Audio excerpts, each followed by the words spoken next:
One of the biggest problems with America right now is that if we had to go to war, we do not have enough metabolically healthy people in the right age group to go to war. And I just think that is incredibly sad and scary. The stats on health are terrible. It's just so corrupt, it's beyond belief. Right now you can buy a scientist, you can buy a doctor to defend your viewpoint. Big food, big pharma, big ag, those three groups, they don't speak from their own organizations, they work through other groups. My whole philosophy is it's not lose weight and get healthy, it's get healthy to lose weight. I hope you'll join me and many of my friends at what is sure to be the meatiest convention of all time. Meatstock 2026 is happening May 2nd and 3rd in Gatlinburg in the beautiful Smoky Mountains of Northeast Tennessee. There will be so much information there that you didn't even know you needed. Dr. Berg is going to be there along with Callie Means, Dr. Barry, Dr. Baker, Dr. Kiltz, Michaela Peterson, Food Babe, Alex Clark, Courtney Luna, Kelly Hogan, Dr. Lisa Wiedemann, Sally Norton. So many amazing people are going to be there speaking and teaching you all about health. You won't want to miss Meatstock 2026. Check out the website at meatstockconvention.com. Hey everybody, welcome back to the Carnivore Revolution. I'm Serena and my special guest today is Dr. Berg. And I have to say, I was just telling him this is kind of a surreal moment for me because he was my first introduction to kind of a low carb way of eating. 2009 probably is about when I found Dr. Berg. And so this is a huge honor for me. Thank you so much. Oh, my pleasure.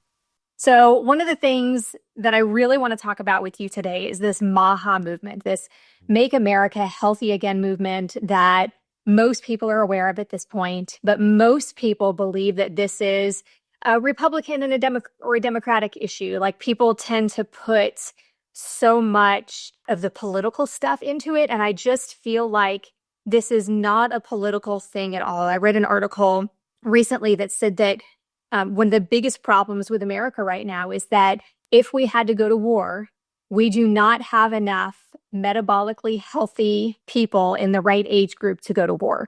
And I just think that is incredibly sad and scary. Exactly. I mean, when we're dealing with, anytime we deal with the government, then you get this whole, taking different sides. But I mean, the reason why we need to support MAHA is because it's, we're trying to make change in HHS right now, which is like, they have over $1 trillion budget and the stats on health are terrible.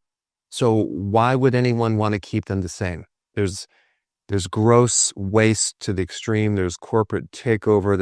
It's just so corrupt. It's beyond belief. So this is really just about making change with those institutions, and that involves everyone on both sides. So anyone that would be against that, like, why would someone be against cleaning up a child's diet or getting rid of chemicals in the diet or getting them on less processed food? Like, is that really what you would want to fight? No, we want to support that because right now corporate is really defending the amount of money they have invested in this right now is incredible. So they are fighting it tooth and nail using various PR campaigns and influencers. All we're trying to do is just to get our kids to grow up healthy and adults as well, and everyone just to have the option where we have real food and, less refined carbohydrates, So yeah, that's what it's about. Yeah, I can't understand that either because like the only reason I can think of that anybody in the government, anybody that has any decision-making power, the only reason they would not be on the side of more fruits and vegetables, less processed foods, more meats would be unless they're getting kickbacks or something. Like there can't be a reason that I can understand that people would say, nah, we don't need to make America healthy. Yeah. They're basically paid experts. That's what they are. And you can buy a scientist, you can buy a doctor to defend your viewpoint. And unfortunately, it's not very expensive. You can flip sides. I mean, I can give you a whole list of people who are basically being paid to do what they're doing. They have no ethics. And then on top of that, look at all the front groups. It's called, I'm not sure the name of it, but basically they have all these different front groups to look like grassroots campaign. Yeah. When in reality, it's all fake.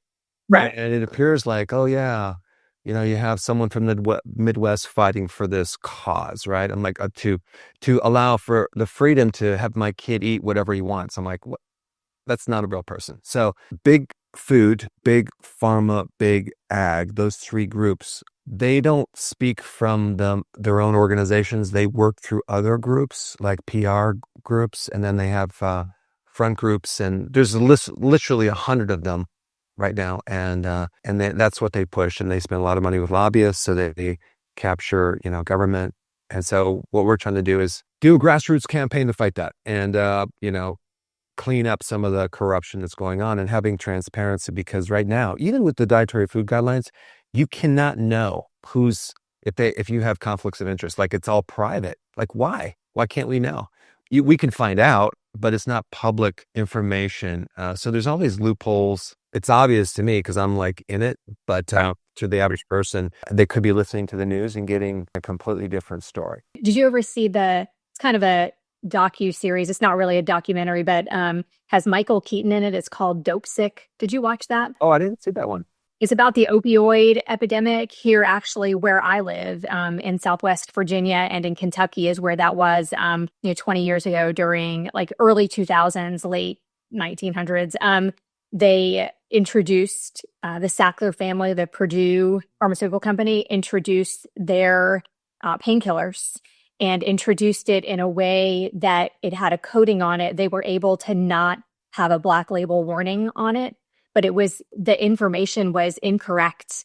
And they made skewed charts to give to doctors that talked about how long it would last. And even after the FDA told them that they couldn't use those charts, they used them. They didn't get in trouble for it. Eventually, there was somebody at the FDA that ended up helping them, meeting them middle of the night at a hotel to go over the wording. That guy ended up working for them for hundreds of thousands of dollars when he was no longer with the FDA. I mean, the whole thing is just crazy. But one of the things that I think about all the time, and this kind of goes back to one of the things you said a few minutes ago, that, there's all these different parts moving, and the companies aren't even real sometimes and things like that. They created a nonprofit organization, like I'm just going to make it up because I don't remember what it was called, but basically like the National Painkillers Association of America or something like that.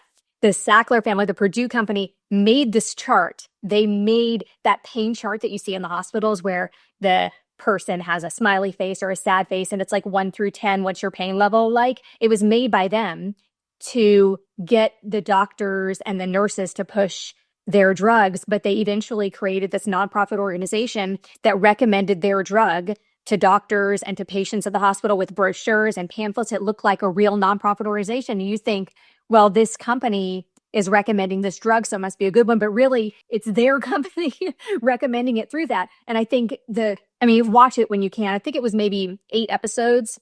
For people watching this, don't watch it with kids. It's pretty bad, the things people will do to get their hands on drugs. They actually, not far from where I live here, actually, the whole trial, everything happened here where I live.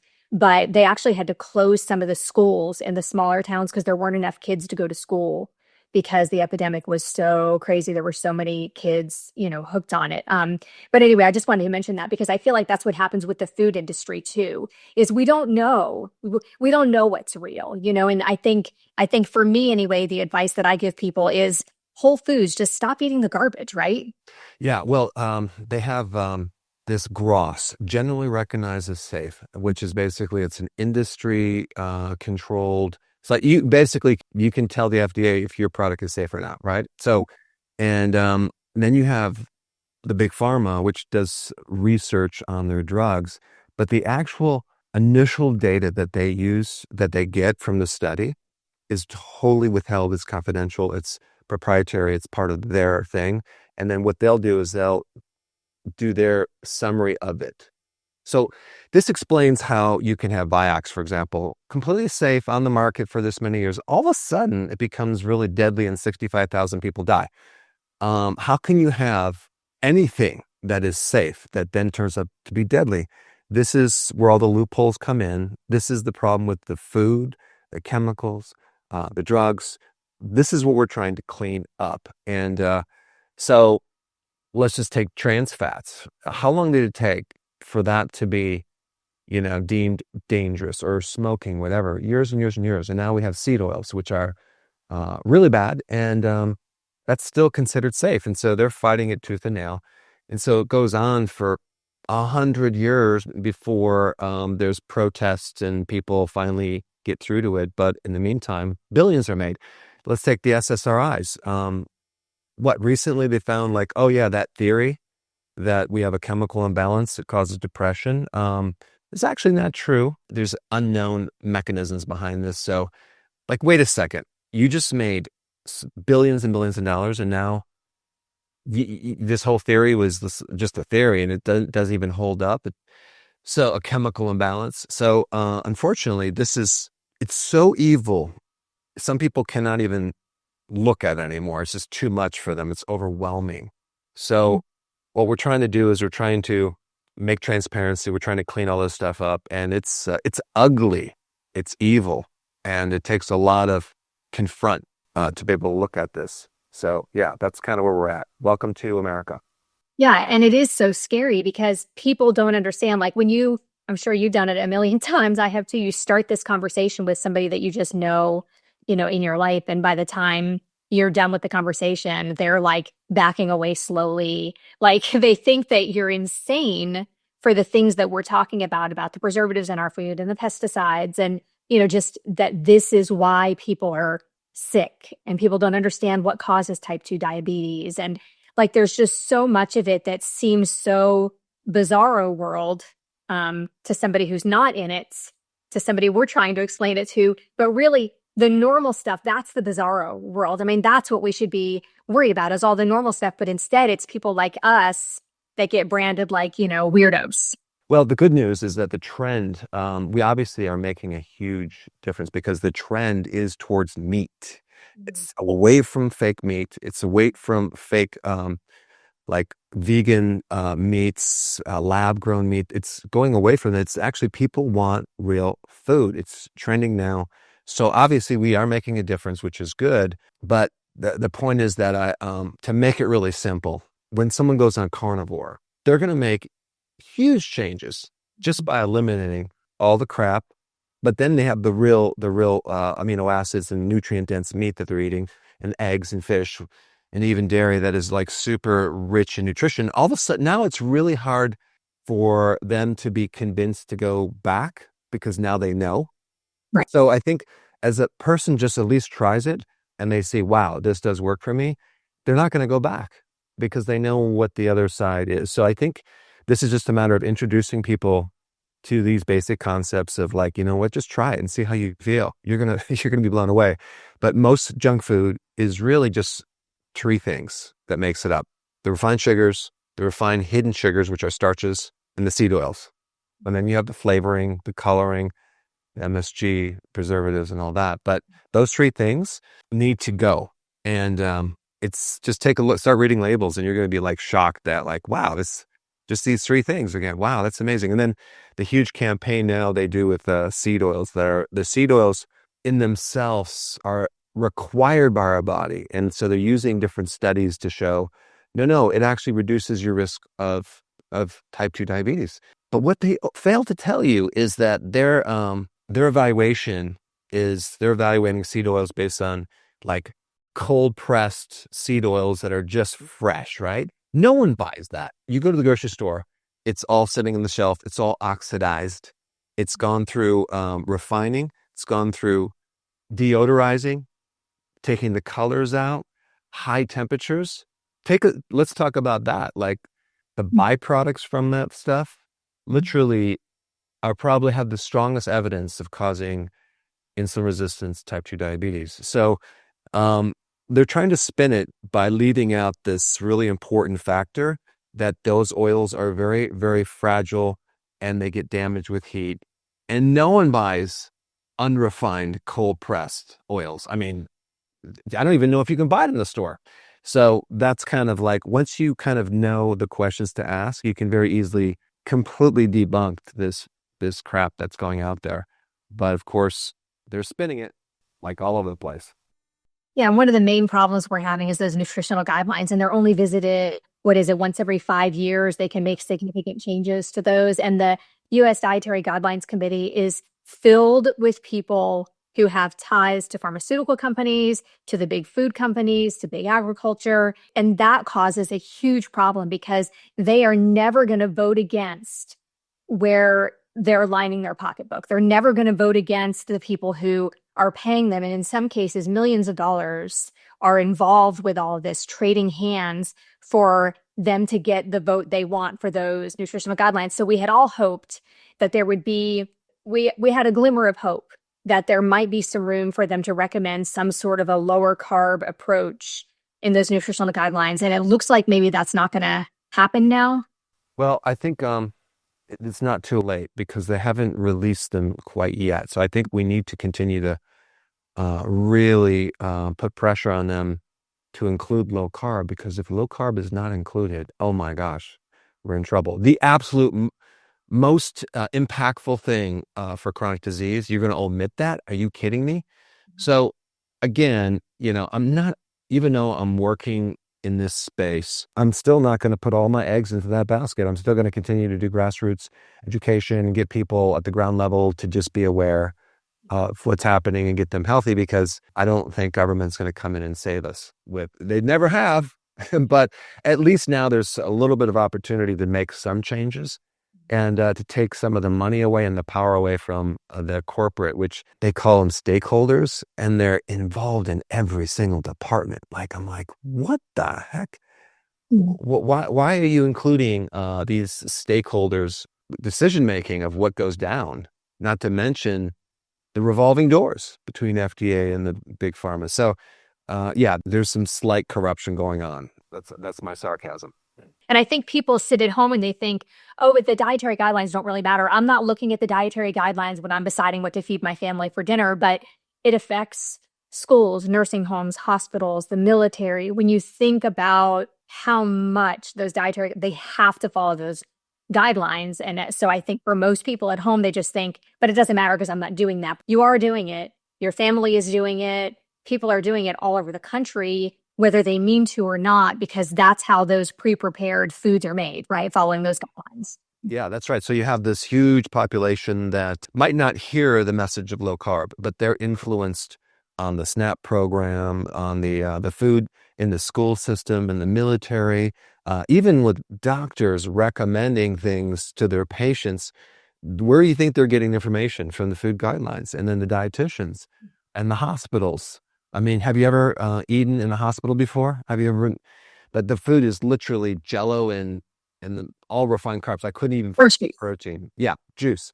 Yeah, these guidelines are important, and unfortunately, there's just so much money at stake here. So again, this is why we need to support MAHA on both sides of the political spectrum, because this involves your health more than anything else. And everyone lives in a body, and everyone, has a desire to be healthy, I think. Yeah, absolutely. And so one of the things that concerns me, because at the beginning of this MAHA thing, so many of us, like I said, had such high hopes. And I know we're doing some good with getting the artificial dyes out of our foods, and things like that. But one of the things that happened recently that really disappointed me was this talk of this liability shield for Monsanto, for the people who are making the pesticides that actually have been proven in some studies to cause cancer and other illnesses. And so what do you make of that? Do you feel like that's a step backwards for us? Do you think that's going to go through? It better not go through, because here's something that is embedded into this bill that they have to push through again, that will literally give freedom of liability to the chemical companies, especially the glyphosate. And unfortunately, I think it passed through one level in government, but this better not pass, because then you can't sue them if you get harmed. They can do anything they want. Right. And so I'm like, wait a second, how the heck? I mean, it's like all sneaky and hidden in different language. And even if it gets passed, the FDA, the EPA no longer can deal with it. They can't actually even fight it. So it is sneaky, it's deadly, and it better not pass. And unfortunately, it just tells me like, wow, like these people and senators and congressmen, I mean, it's like, wow, I'm surprised that they would let the lobbyists control them, but unfortunately, that's just the game. And this is another example where MAHA is not in the government. Okay, it's outside. It's a group outside that that we can put pressure on various people in government to make changes. And this is why I'm doing this, because if we don't speak up, then things don't get done. So the squeaky wheel gets the oil, and we need to really defend that, because this is like our future generations. And like, even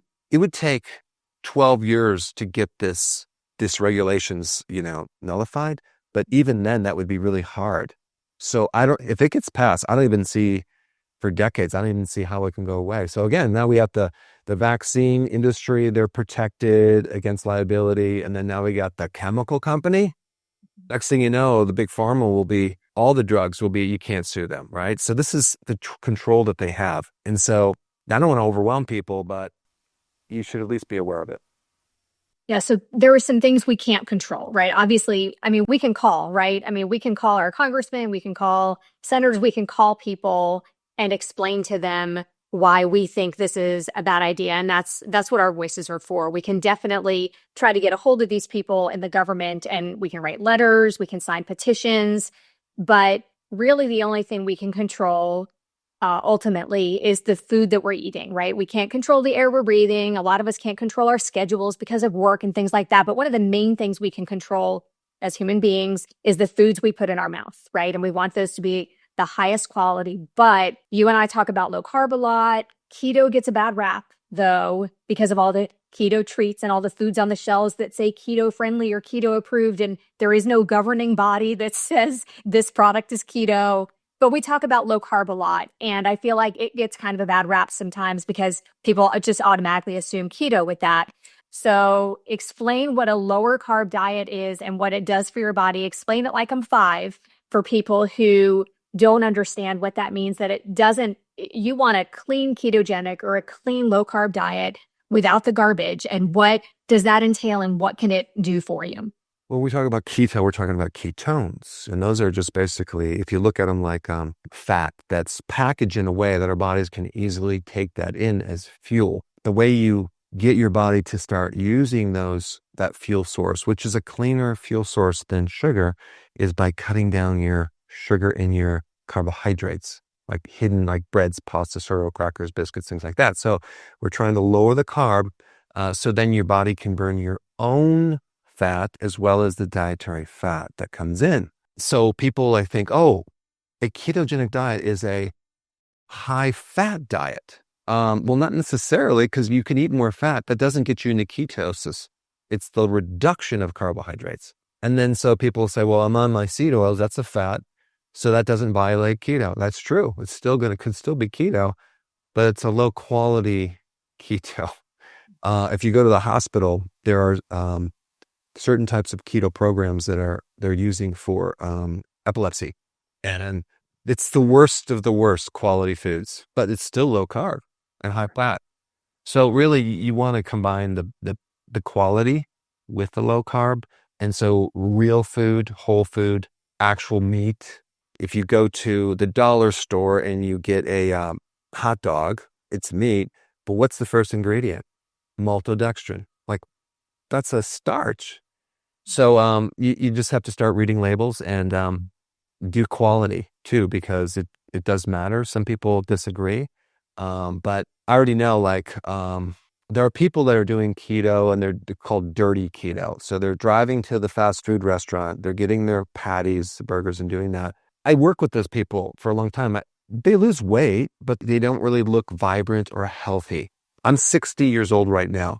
I've been applying healthy keto for a long time. I will tell you, I am so much healthier now than I was even in my late 20s.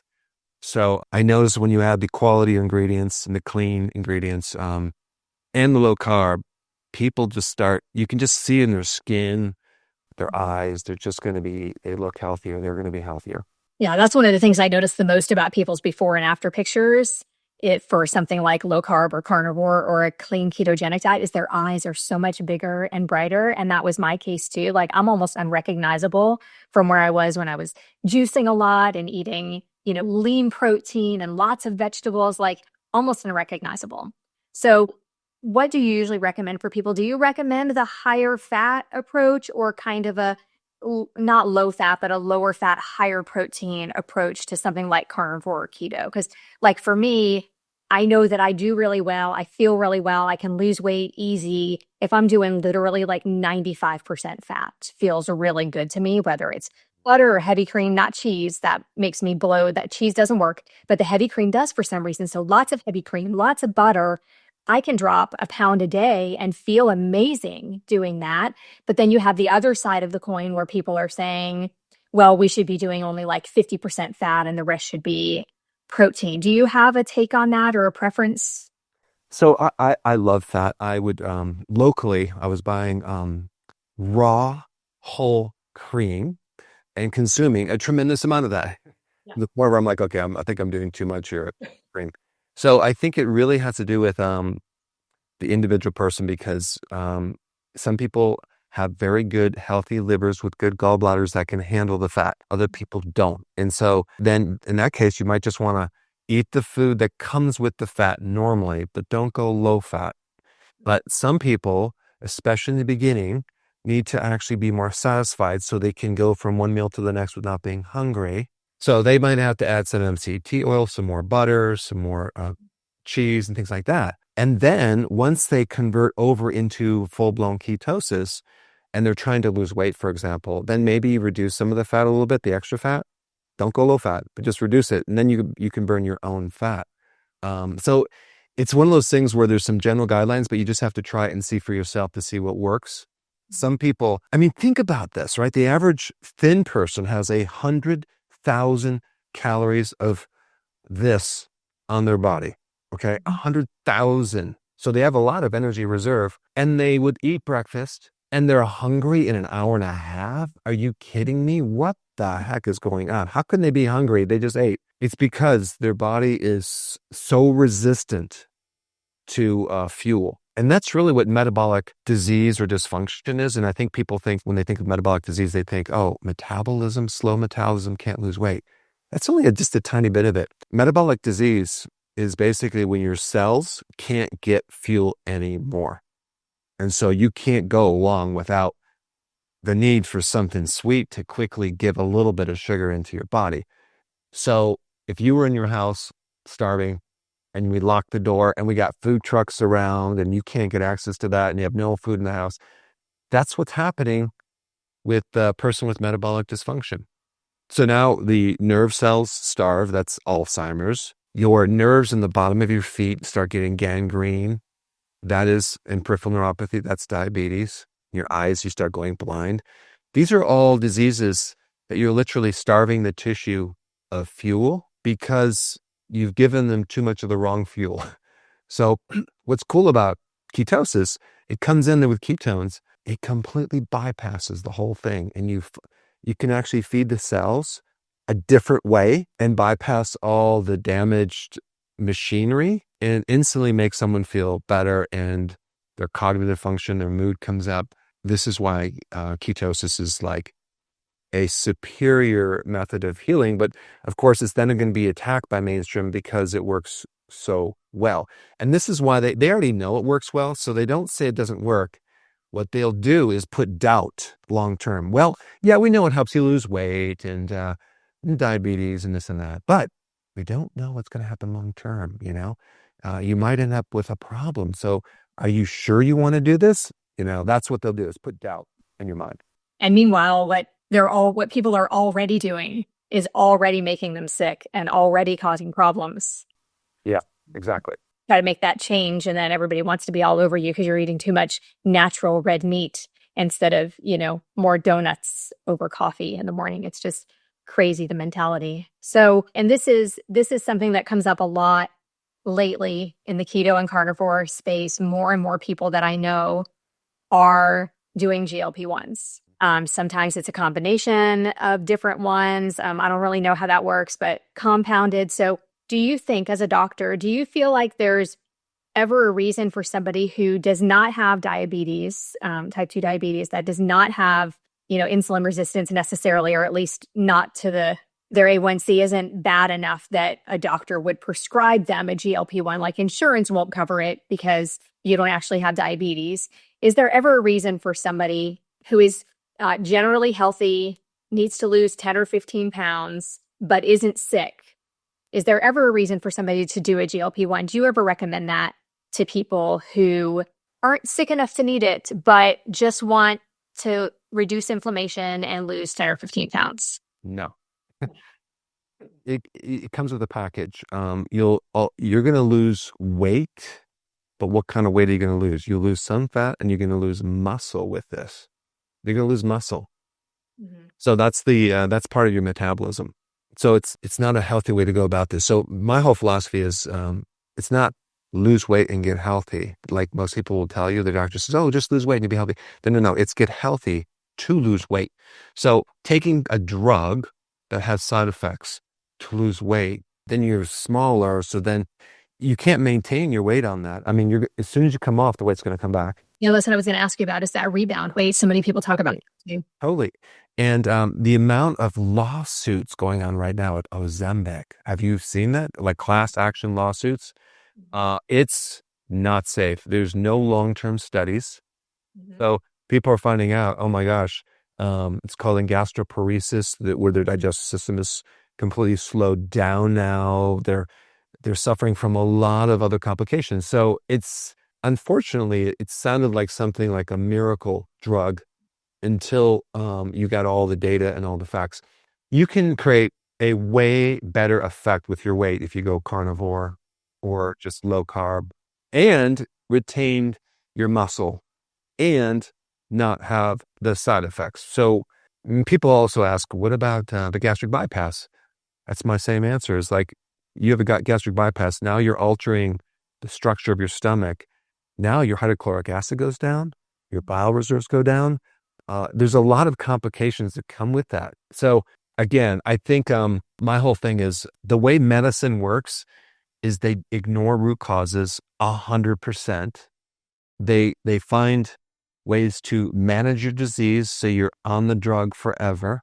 And then they ignore lifestyle changes in food and all this other stuff. They completely ignore it because they don't want, I mean, it's not that they're stupid. It's a way to make a lot of money. So I think you should look at the root cause. And if there's some type of quicker effect that you want to do, like even for like if you have pain, for example, do you want to take a drug? Well, there's so many natural mimickers of the drug because 60% of all drugs have originated from natural sources. So why not try a natural herb that might not work as powerfully, but at least it doesn't come with the side effects. So, and you take that temporarily as you work with the root cause, which at the core of most problems, it's insulin resistance. That's one thing. There's also a core cause would be a lack of vitamin D because you're never out in the sun. So there's a handful of root causes for most problems. And that's what's omitted in this whole mix. Yeah. And you hear a lot because like when people will say to me, oh, you should try it to get off that last 10 pounds, is the reduced inflammation, the reduced pain. They're using it to turn the food noise off. They're even, there's all these studies now. They're even talking about using it to help drug addicts get off drugs and things like that. And you just wonder, though, at what cost. And I mean, I personally know people that say, if I have to take it for the rest of my life, I will. Yeah, well, that's their choice. And so I know of people right now that have cancer that decided to go the medical route. And the doctor will say, listen, don't worry about your diet. It's not really important, right? And then they find out, like, is my cancer gone after the chemo? Well, we don't know. We're just trying to keep you in remission as long as possible. Well, like, it's all a big unknown. So unfortunately, the amount of training that a doctor has on nutrition and food therapy is maybe 8 to 10 hours. So you'd get more information talking to your neighbor. They just don't have that data. So unfortunately, you wouldn't necessarily want to get marriage counseling from someone that's never been married, right? I mean, it's just, you want to go to someone who knows, that has experience. And then what about other products that are making us sick? Things like skincare products and soaps and shampoos and lotions and all those kinds of things. Do you believe it's important to eliminate a lot of those things from our lives and switch over to more natural products? Well, there's levels of importance, right? You have the food is at the top of the list, and then you go down and things might be less important. But because you could imagine, if your entire focus is to avoid toxins, well, then we're going to put you in a bubble and you're going to live in a cement room. You can never go outside. We are bathing in a sea of chemicals right now. So there's a couple different viewpoints on this topic. Yes, try to go as clean as possible. But on the other hand, you could also take your biochemistry and just flood it with more nutrient-dense foods to make it stronger to deal with the toxicity, because the toxicity is a real hard one, because what you're going to keep detoxing yourself until there's no more toxins. As soon as you try to do that, you're going to release all these chemicals and create an immune reaction and be sick for 2 weeks. So, yeah, you minimize the toxins, but then the stress of worrying about avoiding all toxins you'll grow a tumor from that. So it's kind of like you just have to balance out the important versus the less important and try to be and actually, as you get older, build up your health reserve, get fitter with exercise, have more, metabolic health. So that way, if you have a cheat day or you basically are exposed to chemicals, you have so much reserve there sitting there to protect you. You're good. That's kind of what I look at. It's like, we need to build an abundance of health so you can weather the storm. And easy swaps like tallow for lotion? Oh my gosh, that would be awesome. Absolutely. Yeah. So, tallow, and even lard on your skin matches the chemistry of your own oils, and it's super, super healthy. I mean, there's whole companies that are using it now, and also with the tallow, they're using that for frying things and stuff, but now we got the starches again too. And a lot of the type of tallow can be oxidized or damaged as well. So, I know there's these different trends and things. It's definitely better than the seed oils, but still we want to, try not to go down that route where we're still doing starches. Hey, yeah, but it's fried in tallow. Yeah, but it's still fried and it's going to create issues.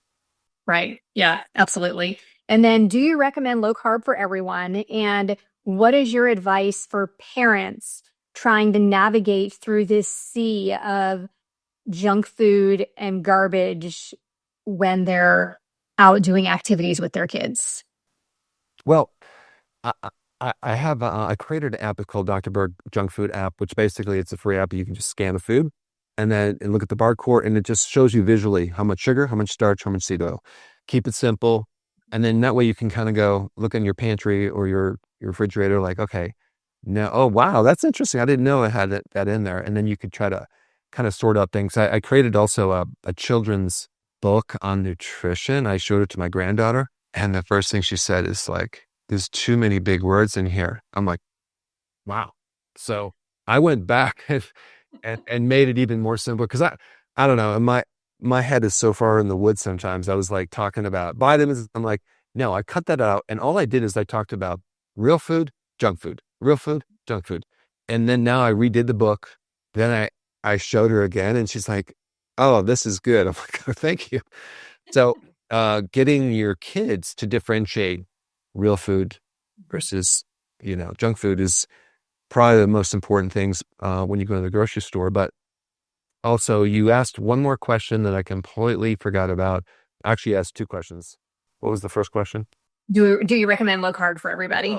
Yeah, but here's the thing with me growing up, I lived on junk food. I destroyed my metabolism to the point where I didn't have any freedom to have any carbohydrates. So some kids that have not been fed the refined foods can tolerate, more carbs, more fruits, like even potatoes and stuff like that. And so maybe they can get away with it. But I would prefer not to do a lot of carbs, even with kids.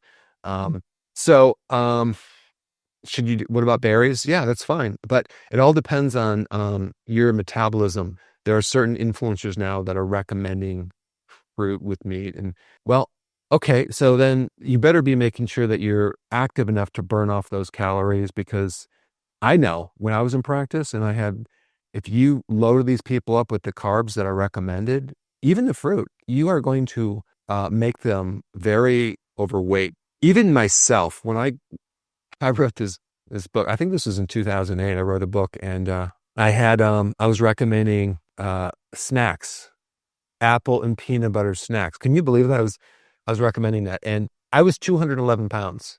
My face was like round. Yeah. And then I started learning about, more keto. And then I started learning about, the importance of fat and the importance of intermittent fasting. And then I cut that out. I went from 211 to 185 pounds. Bam. My face changed. The fluid went away. I'm like, okay, so this fruit, especially apples, Yeah. I can't do that. So much sugar. Yeah. You really do have a lot of sugar. Okay.